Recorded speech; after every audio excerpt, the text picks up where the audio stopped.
اللهم صل على محمد یا ربی صل علیہ وسلم۔ ابو ہریرہ رضی اللہ عنہ نے اللہ کے رسول سے سنا، اگر کسی شخص کے دروازے پر ایک نہر جاری ہو جس میں وہ 5 مرتبہ روزانہ غسل کرتا ہو، کیا اس کے بدن پر کوئی میل باقی رہے گی؟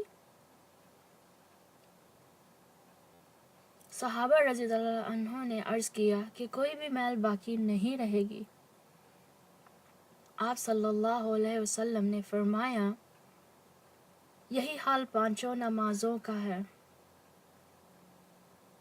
کہ اللہ تعالیٰ ان کی وجہ سے گناہوں کو زائل کر دیتے ہیں۔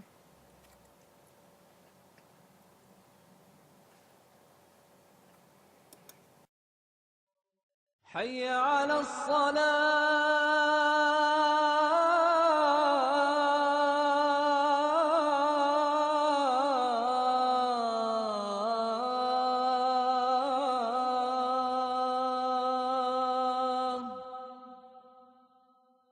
حي على الصلاة